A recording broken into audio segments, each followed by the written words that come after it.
on va droit vers une catastrophe. Oui, ça je vous le dis quoi. Ici, nous sommes conscients du danger qui nous guette. Nous, les pêcheurs de cette petite côte, nous sommes mis en organisation. Et nous savons nettement que nous pouvons lutter pour atteindre nos objectifs. Mais les moyens manquent.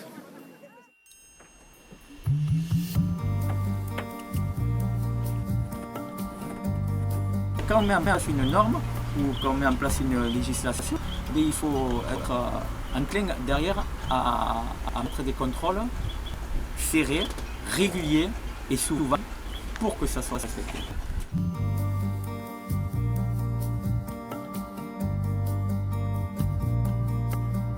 C'est dès maintenant faire réglementer la pêche, réglementer les sorties en mer, faire des programmes pour les pêcheurs, de créer des mois qu'on fait des repos pour la mer, 1 ou 2 mois par an. C'est bien quoi, tout ça.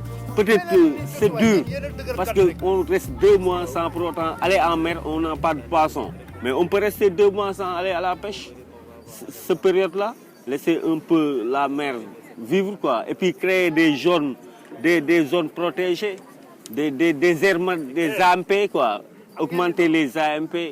Bon, on avait introduit un parc à Ngaparou, un parc ici à Joal. Mais aussi, le problème, c'est de garder, de garder ces parcs-là. Parce que les gens viennent pendant la nuit pour y pêcher. Et aussi, on n'a pas les moyens aussi de contrôler ces parcs. Parce qu'on n'a pas de vedettes, des vedettes. Aussi, on a parfois des problèmes d'essence pour aller surveiller les parcs. Cette surveillance doit être une surveillance régulière et permanente. Au niveau du service, du DPS, du surveillance côtière, il y a 2 personnes là-bas. Est-ce que 2 personnes peuvent surveiller toute l'eau? On a une vedette pour toute la côte, pour tout le département ici. Il n'y a qu'une vedette et il y a parfois des problèmes d'essence. Parfois, une personne t'appelle en voyant des pêcheurs qui pratiquent des pêches illicites. Tu vas attaquer les services de pêche, mais ils te disent qu'il y a un problème d'essence, etc. On ne peut rien faire sans l'État.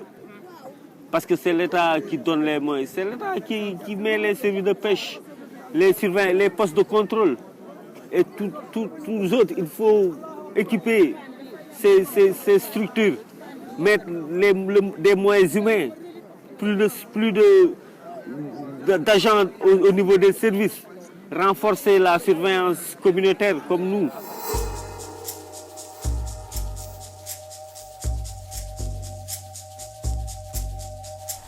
Il faut faire respecter principalement la taille légale du poisson, et voire même peut-être augmenter. Et on pêchera moins, mais on le vendra mieux. Et surtout, on ne détruira pas. Donc ça veut dire faire respecter le maillage qui existe déjà, donc pas de vérification. Il faut respecter peut-être le nombre de kilomètres de filets mis dans l'eau, etc. Et en fait, tout ça, c'est pas vérifié. Donc c'est bien joli, l'Europe va balancer des normes, mais derrière, il n'y a aucune vérification.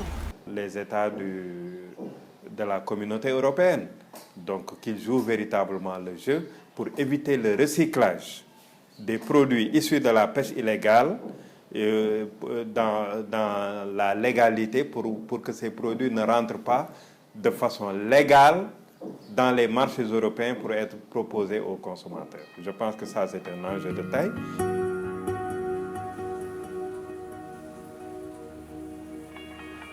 Alourdir les sanctions. Si tu m'attrapes aujourd'hui, je pêche une valeur de 1 million ou 1,5 million, tu me fais une amende de 50 000 et tu me laisses mon matériel. Demain, je vais aller pêcher pour payer les 50 000, même si c'est 100 000, je paye. Ces sanctions-là, vraiment, c'est petit. Tu vois, avec le CLPA là, on dit que les amendes varient de 50 000 à 500 000.